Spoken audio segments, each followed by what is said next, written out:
Okay, so we're going to continue with the concept of complex experimental design. In lectures 8 and 9, we talked about experiments, and in lecture 8, we talked about experiments as basic experiments. And in lecture 9, we talked about practical considerations when doing experiments. But now we're going to talk about more complex design. So let me share my screen and we're going to go from there. All right. So in terms of the learning objectives for this lesson, by the end of this lesson, you should be able to define what a factorial design is and several reasons to why a researcher might want to use a factorial design. You should be able to explain the difference between main effects and interaction effects. And you should also be able to understand the difference between a regular factorial design and a factorial design that is an IV by PV design. IV stands for independent variable. PV stands for participant variable. We could talk about the role of simple main effects in interpreting interactions. And then we're going to go back to the concept of repeated measures, independent groups. And then we have this concept of mixed factorial design, which is new because we now have a factorial design. All right.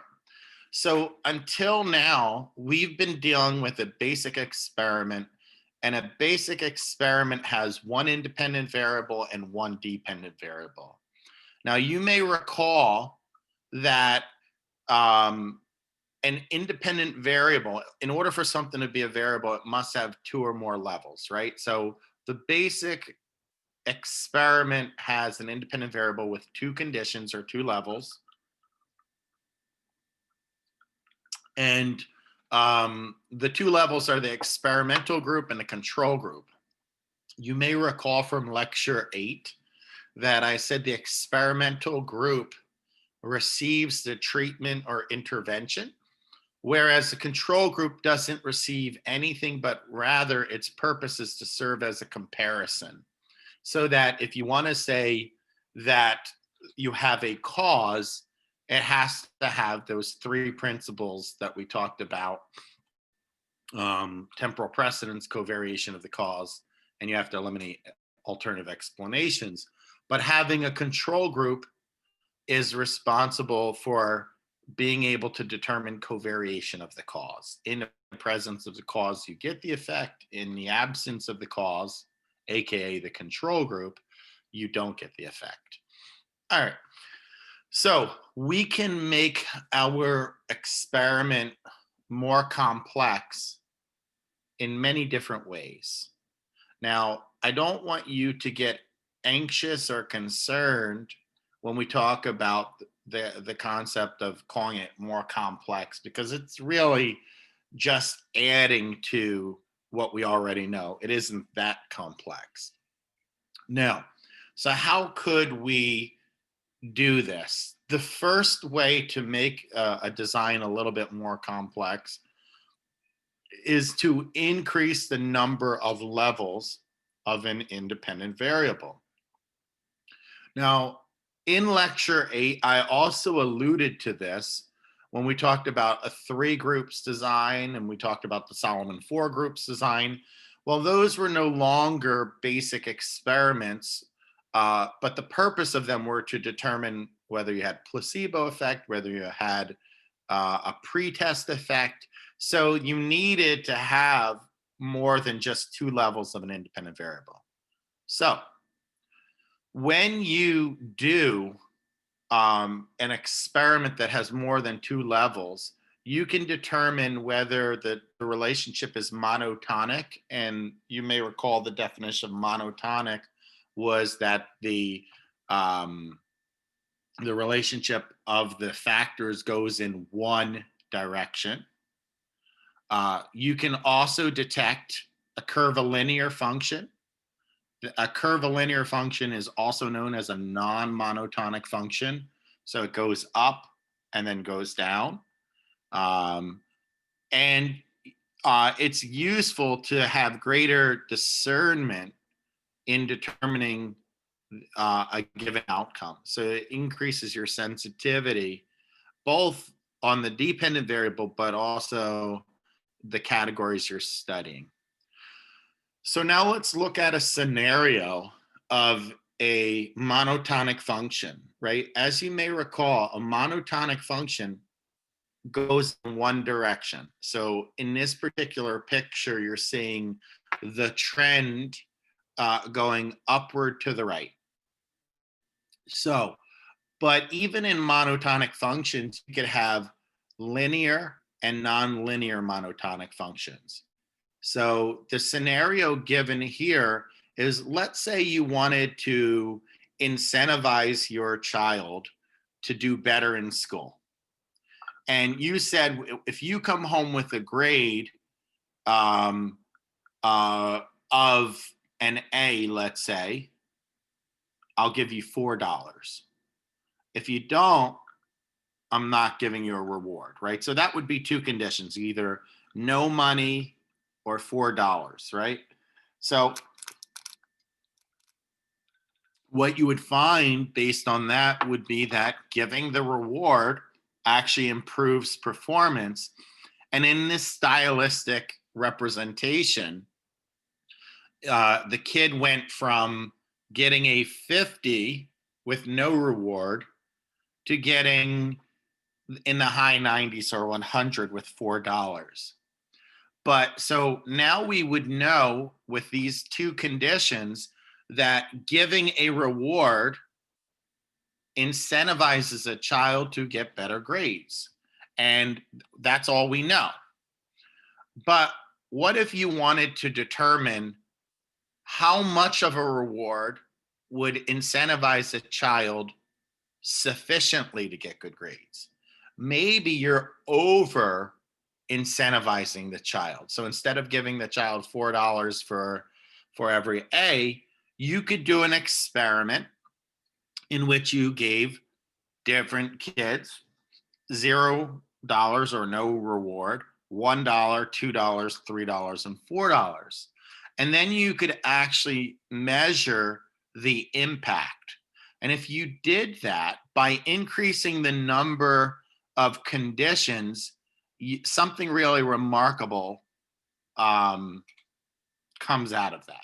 So if we look at the difference between no reward and $1, so this child increased 30 points by just giving $1, went from a 50 to an 80.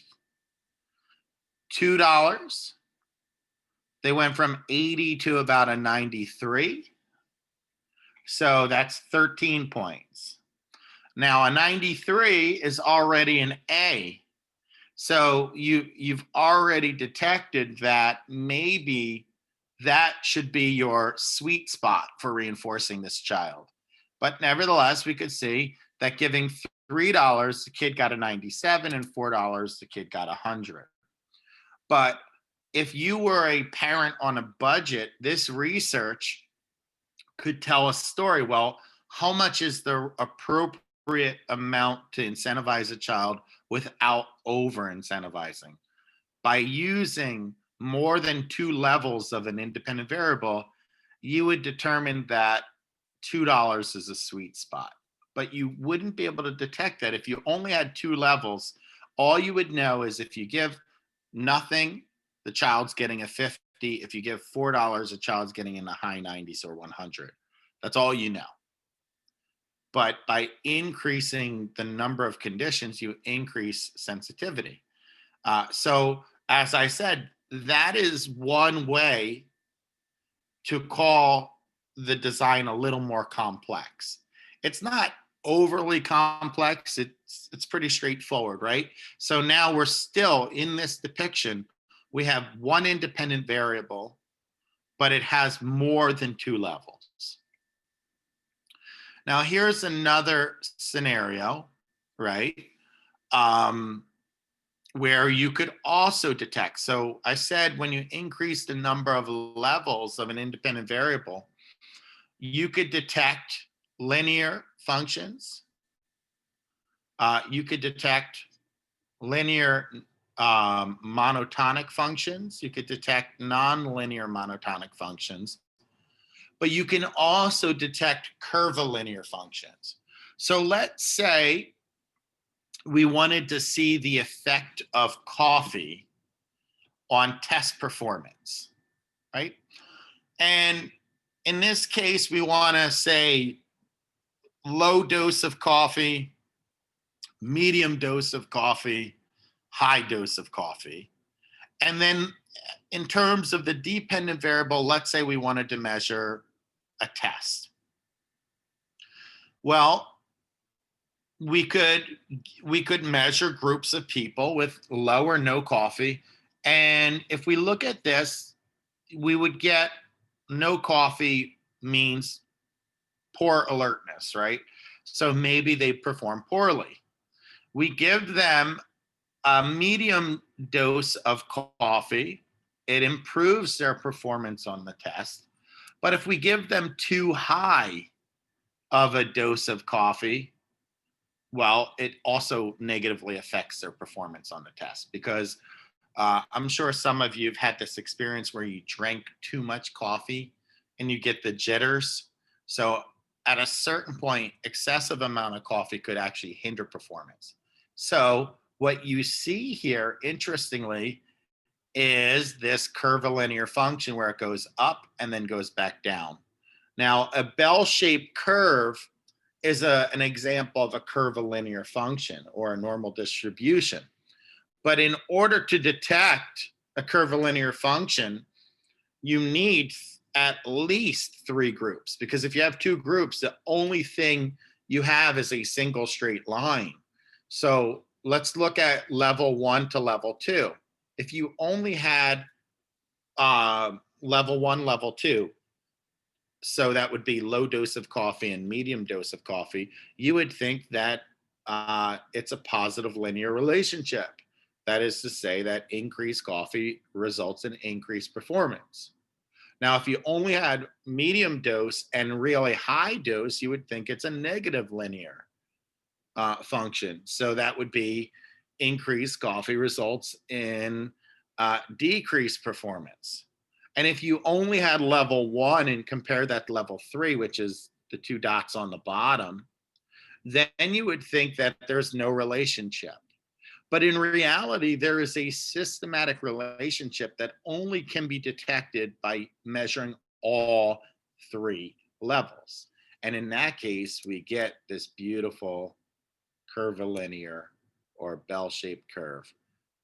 So increasing the number of levels of a single independent variable increases sensitivity on that variable, allows you to detect linear functions. It allows you to detect nonlinear monotonic functions, and it allows you to detect, as we're seeing on this slide, curvilinear functions. So till now, we've still been talking about one independent variable. Another way to make a design a little more complex is to increase the number of independent variables. So a factorial design is a design that has more than one independent variable. So the smallest or most simplistic factorial design is a design that has 2 independent variables with 2 levels. Now, you'll see the scientific notation. This is going to be important. The number 2 here is the number of levels in an independent variable. Every time you see the X, that's a by sign, so 2 by 2. This separates one independent variable from another. So if you have 2 by 2, that means you have 2 independent variables. Independent variable 1 has 2 levels. Independent variable 2 also has 2 levels. Now, I mentioned that because you can have more than 2 levels on these independent variables, as we said as well.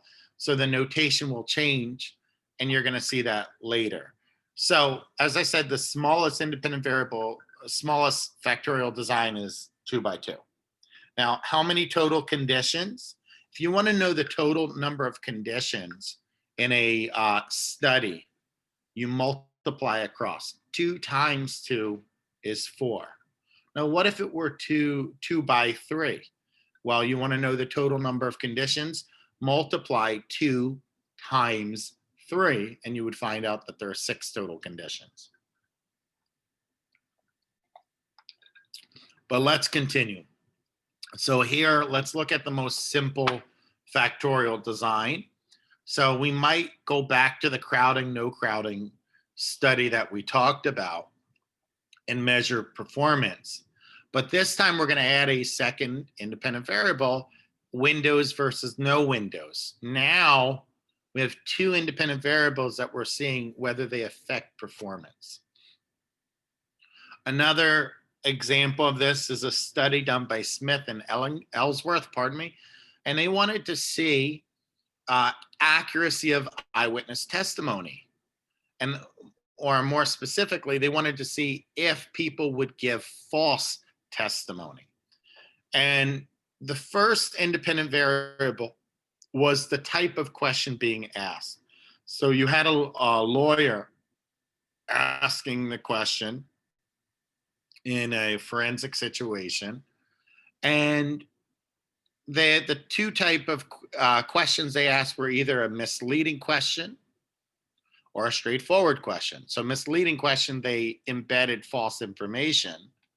Unbiased is a straightforward question, so they ask you very simplistic things like, what's your name, right? And they wanted to see, well, would the type of question affect the number of errors you gave or percentage of errors you gave in your testimony? The second independent variable is the number of times the questioner got to see the tape. So if the lawyer got to see it once, they were referred to as naive. And if they got to see the tape over and over and over again, the lawyer was considered a knowledgeable questioner. And then they compared the percentage, the mean percent of errors for each group. So you have, in this 2 by 2 design, you have 4 conditions, right? And each of them, it's 1 level of each of the independent variable. So you have a knowledgeable questioner who's asking misleading questions. You have a knowledgeable questioner who's asking straightforward, unbiased questions. You have a naive questioner asking misleading questions, and you have a naive questioner asking straightforward or unbiased questions. So that's how you 2 times 2 is 4, but we're writing out what the 4 conditions are. So as I said, there's standard notation. If we had a 2 by 3 design, the total number of conditions would be 6. A 3 by 3, again, we're multiplying across.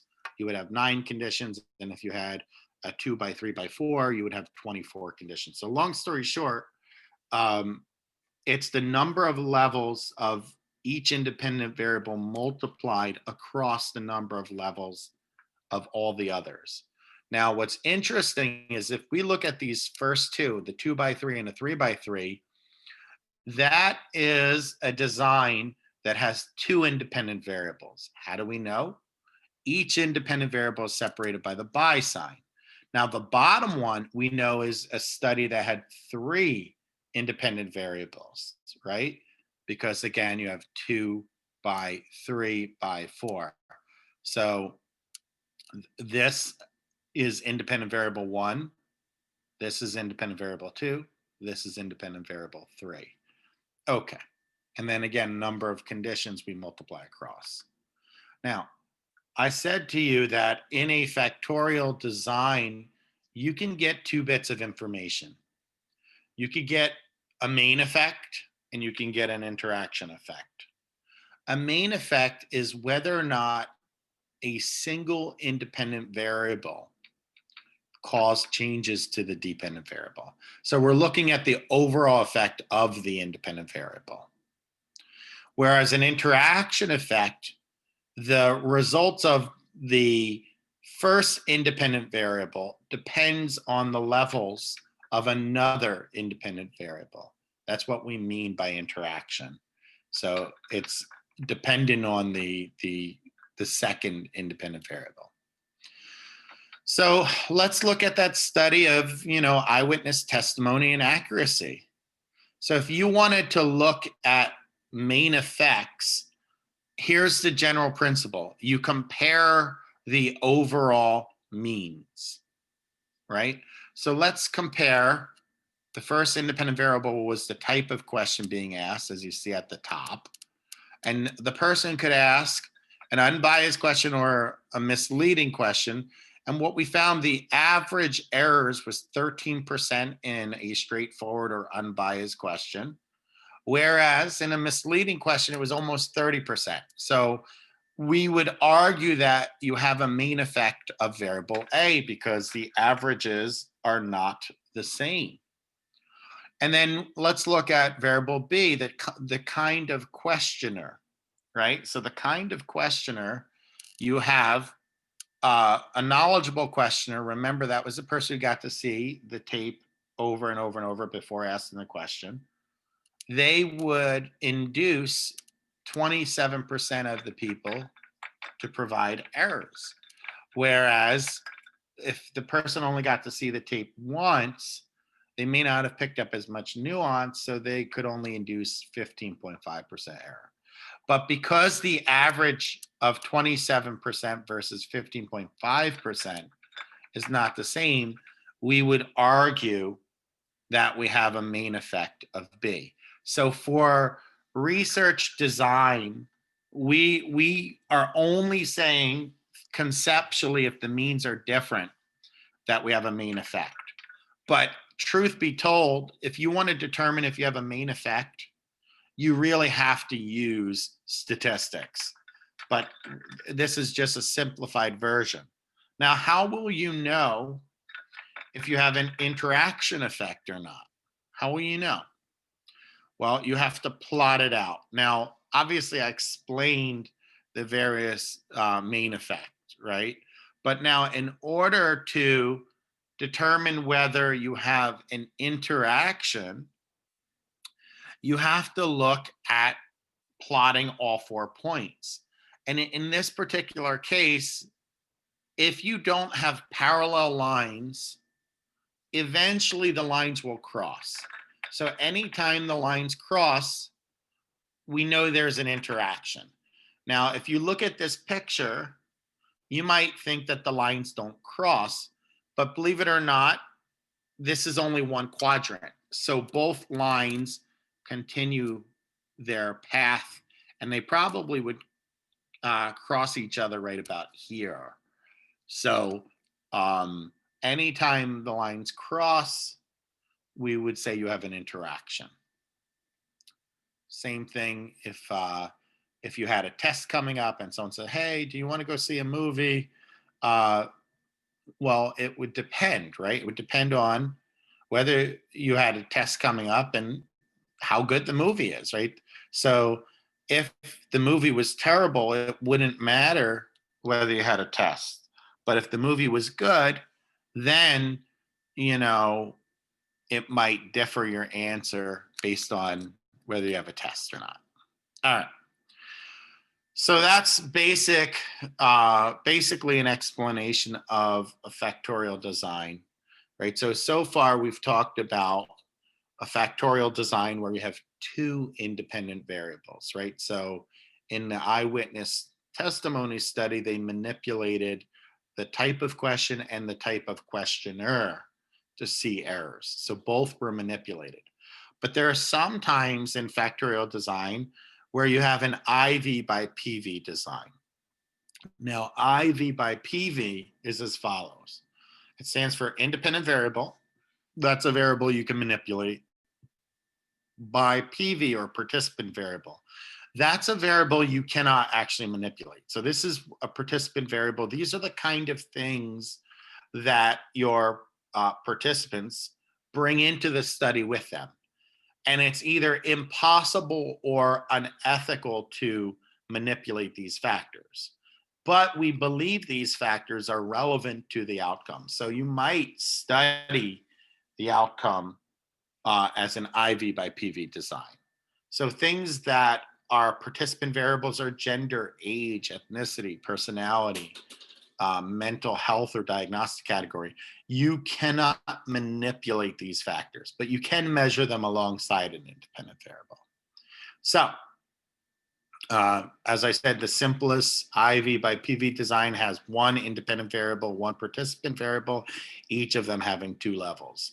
So an example of two levels of a participant variable might be two different age groups, or two different personality levels, or gender male versus female.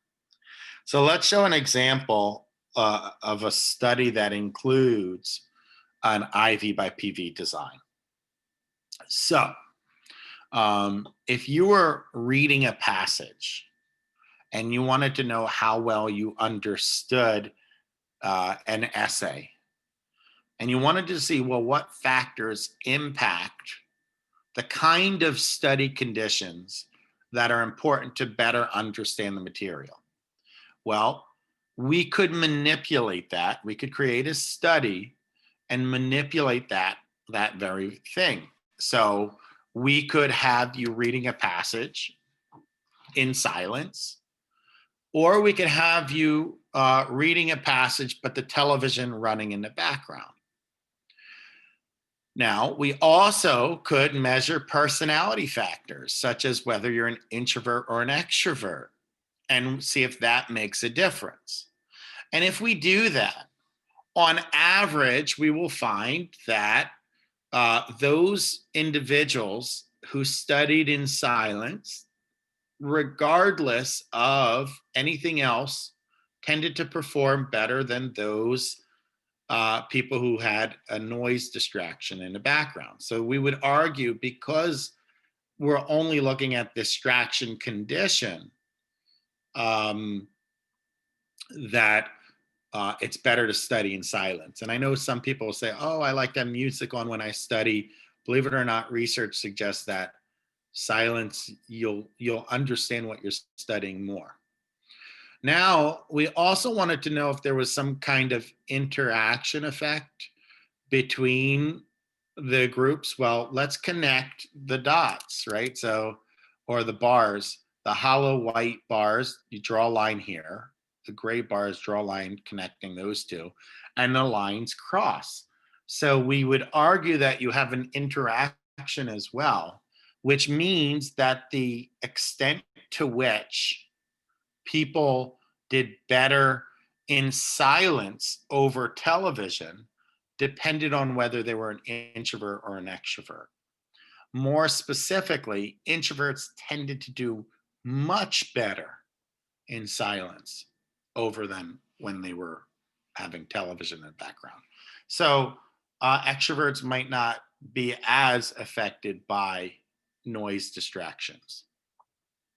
We also talked about moderator variables. Again, this is a factor that could influence a relationship between the two variables you're studying. So this is a third variable that either increases or decreases the strength of an existing relationship. So be mindful of moderating variables. All right. So we said overall outcomes, you can have a main effect, you can have an interaction. Now, this is the general principle. Remember this for your test. The number of main effects cannot exceed the number of independent variables.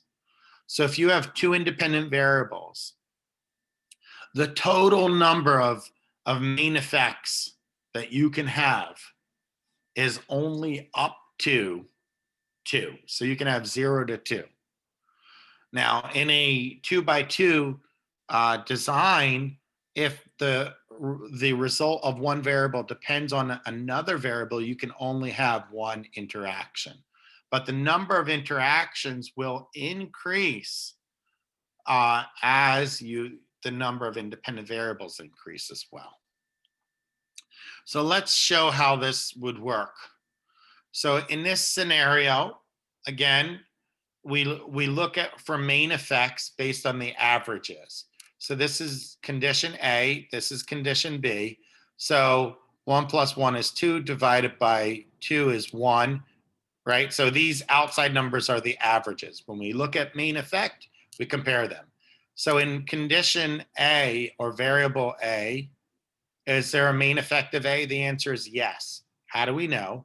Because the average of 1 is different than the average of 9, right? So we have a main effect of condition A.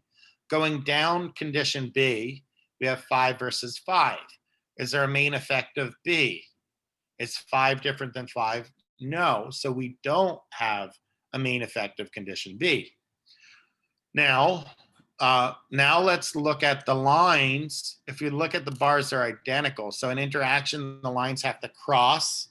The slopes have to be different. They can't be parallel. So in this scenario, we have parallel lines. So we don't have an interaction of A by B. Scenario 2. Now, again, there are 8 scenarios, right? So look at the means of condition A, 5 and 5. Is there a main effect of A? No. Is there a main effect of B, 5 versus 5 again? No. Do we have parallel lines again? Yes. So we have no interaction. So this is the scenario that researchers loathe. So you spend all this time doing research and you found out that it was a dud. No variable impacted your dependent variable. Independent variable A didn't impact the dependent variable. Independent variable B did not impact the dependent variable, and there was no interaction. So all that work doing is study and nothing doing. And that's why, remember at the end of lecture 9, I said you want to do a manipulation check to see if you have sensitivity on the variables, because if you don't, you could get this outcome, which is the worst for researchers to get. Now here's a scenario. This is our third scenario or outcome. Let's compare A, 5 versus 5, these averages. Is there a difference? No. So we have no main effect of variable A. How about 9 versus 1? The answer is yes, right? 9 is different than 1. So we have a main effect of variable B, but do the lines cross? Now the lines are parallel again, so we don't have an interaction. The outcome 4 is an example where we have main effects of variable A and B, because if we look at the average 3 versus 7 on A, they're different. 7 versus 3 on B, they're different. But still the lines are parallel. And because the lines are parallel, we don't have an interaction. Remember, in order to have an interaction, the lines must cross. So here is the first time we see the lines crossing. Now, this actually is probably the most ideal outcome for a researcher, because this demonstrates you have sensitivity on all levels. So do we have a main effect of variable A, 1 versus 5? Yes. Variable B, 5 versus 1? Yes. Do the lines cross? Yes. So now we have a main effect of variable A, a main effect of variable B, and an interaction because the lines crossed. Same thing here, the lines cross, so we have an interaction. But now on this scenario, we have a main effect of variable A because the average of 3 is different than the average of 7, but no main effect of B because the average of 5 is the same down here of 5. Right, again, remember these are averages, right? So when we're looking for a main effect, we're looking at averages. So how did we get a 7 here as the average? Well, 9 plus 5 is 14, divided by 2 gives you 7, right? That's how we get that. Again, let's look at another scenario. Here we don't have a main effect of variable A, right? Because 5 and 5 are the same. We do have a main effect of variable B, 7 versus 3. And we also have an interaction because the lines cross, right? And then here's where all we have is an interaction. I think that this outcome is also useful for researchers because this is when we know that the power of one independent variable is not enough. But when you combine factors, it causes a unique outcome. So when we do studies in the real world, there are multiple factors that drive an outcome. And maybe alone, uh, these factors don't affect a given outcome, but when they're combined, it causes some kind of significant difference.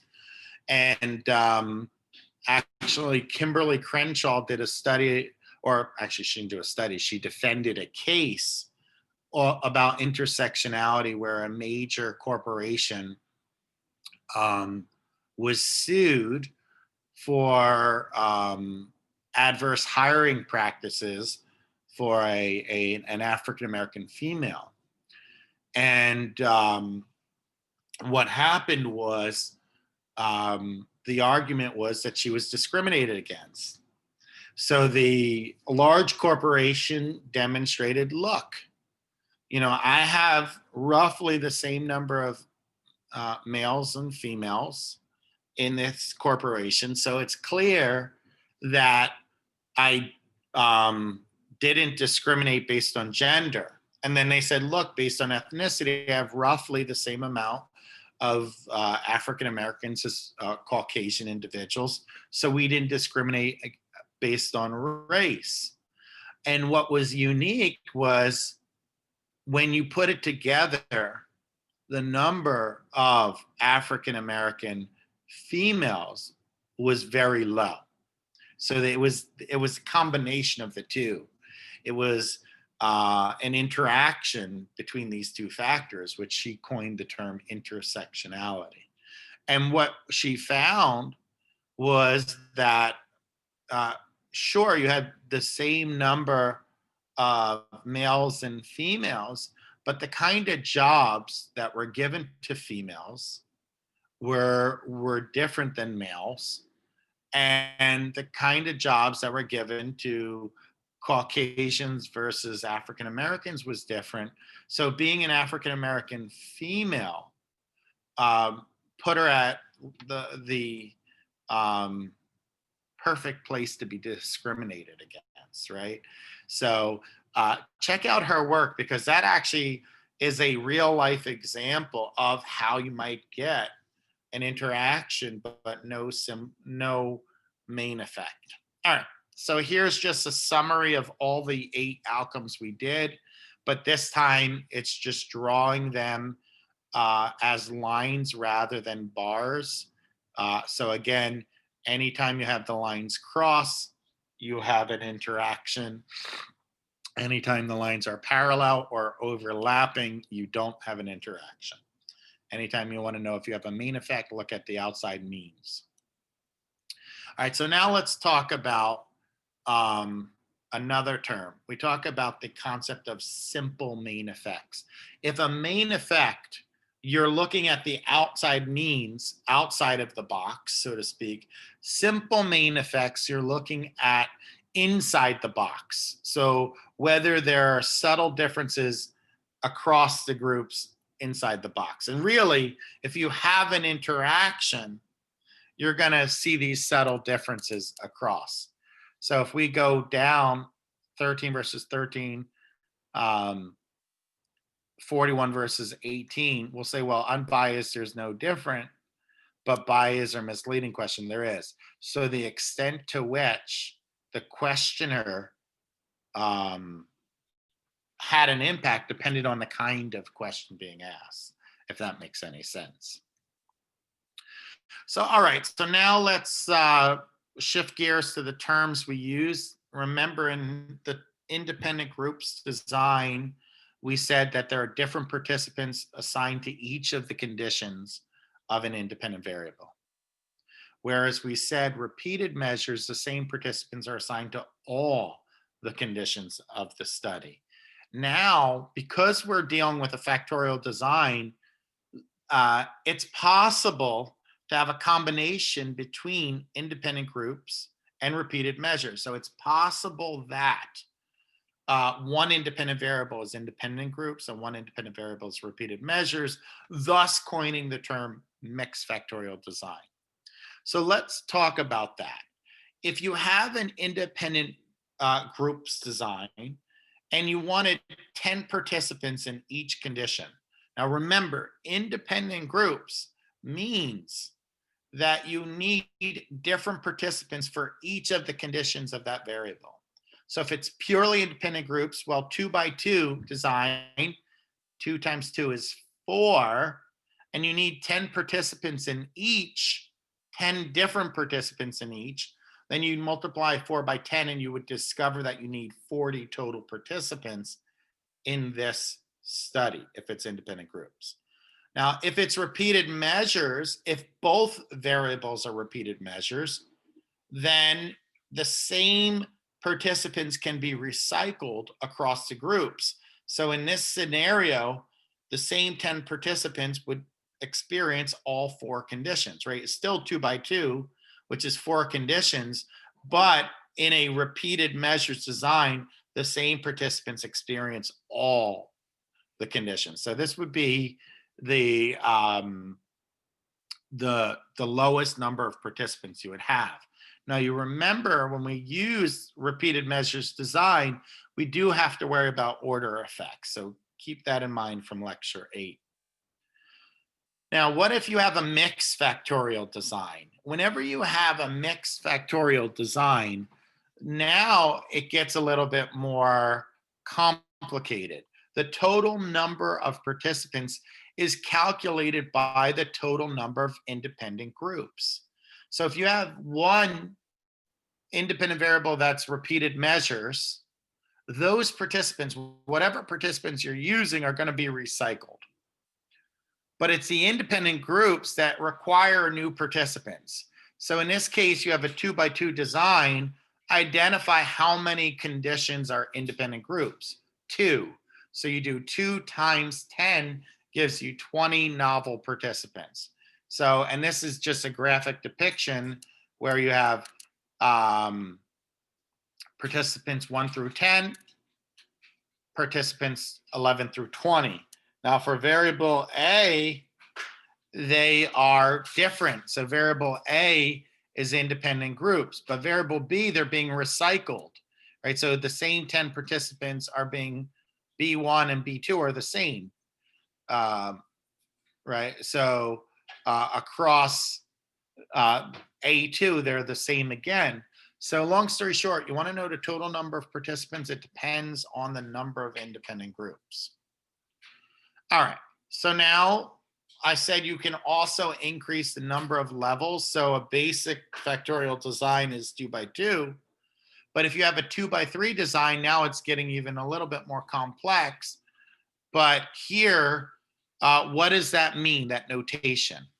Well, 2, this 2 right here, is in the first independent variable, you have 2 levels. By separates out the variables, 3. This 3 means in the second independent variable, you have 3 levels. The total number of conditions you multiply across 2 times 3 gives you 6 conditions. So even though the design has become more complex, you still have 2 independent variables, which means that you only can have 2 main effects and you still only have 1 possible interaction. Here's an example of that. So let's say we're measuring anxiety and task difficulty and whether that made a difference. So again, if we want to know if we had a main effect of task difficulty, we look at the averages, right? So an easy task, the average score was a 7. A difficult task, the average score was a 4. So we would say we have a main effect of task difficulty. Now, what about anxiety level? 5.5, 5.5, 5.5. Well, they're the same. So we don't have a main effect of anxiety. But do we have an interaction? Well, we look at our graph, we plotted it out, we made lines, and sure enough, the lines cross. So anytime the lines cross, we have an interaction effect. So the extent to which a person performed better on easy tasks depended on levels of anxiety, right? So, and you could actually see that because when we compare the dots here, it's fairly even for the first two, but as soon as you have high levels of anxiety, the performance get very far apart. All right. So again, this was a 2x3 design. Independent variable 1 was task difficulty, easy versus difficult. We had a main effect based on what I said in the previous slide of task difficulty. Independent variable 2, we did not have a main effect of anxiety by itself, but putting task difficulty and anxiety together, we did have an interaction. And I said, how did you know? And that's because the lines crossed. Now, here is an additional design, right? So I said you can have more than 2 independent variables. So a 2x2x2 design, now we have 3 independent variables. Independent variable 1 has 2 levels. Independent variable 2 has 2 levels. Independent variable 3 has 2 levels, right? So the number of levels is the number. The independent variables are divided by the by sign. So now let's ask the question, well, how many total conditions do you have? You need to multiply across. 2 times 2 is 4, times 2 is 8. So there are 8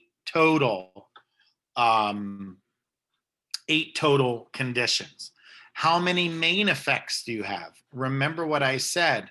The total number of main effects cannot exceed the total number of independent variables. So in this scenario, we have 3 independent variables, so we can have up to 3 possible main effects. Now you could have 0 main effect, 1 main effect, 2 main effect, or 3 main effects. Now, how many interactions do you have? Well, the definition of an interaction was the impact of one independent variable depends on another. So we can have 2-way interactions. We can have 3-way interactions. So variable A could depend on variable B, variable A could depend on variable C, or variable B could depend on variable C. So there are 3 possible 2-way interactions, or all 3 could be needed to have a significant effect. So you can have an A by B by C interaction, ABC. And here's just an example of a 2x2x2 design. So in this scenario, we would be studying instruction method, whether it's a lecture or discussion, class size, whether you had 10 students versus 40, and the student's gender, whether you had male or female. And so how many total conditions are there? There are 8. Now visually, you could see this. So check this out. See this hollow box? 1, 2, 3, 4, 5, 6, 7, 8. So you can actually count the number of boxes and you could see that there are 8 total conditions. Now, what are the 3 main effects? Well, the 3 main effects could be instruction method by class size, instruction method by gender, class size by gender. Or you can have, pardon me, I'll say that over, I misspoke. What are the 3 main effects? Instruction method by itself, class size by itself, gender by itself. What are the 3 2-way interactions would be instruction method by class size, instruction method by gender, and class size by gender. What would be the 3-way interaction would be all 3 of them. So if you add up those interactions between the variables, you get a total of 4. Now, be careful with raising the number of independent variables because it makes it harder and harder to interpret, and it increases the number of conditions significantly. So if you had 4 independent variables, even if they were basic independent variables with 2 levels, 2 times 2 times 2 times 2, you would need 16 conditions, and it makes it harder to interpret. And then 3 by 3 by 3 by 3 would be 81 conditions. So I do want you to think about not putting too much in a study, because if you put too much in a study, it becomes harder to interpret your results. You may want to consider a second study. All right, so I'm going to stop there, and that is our lecture.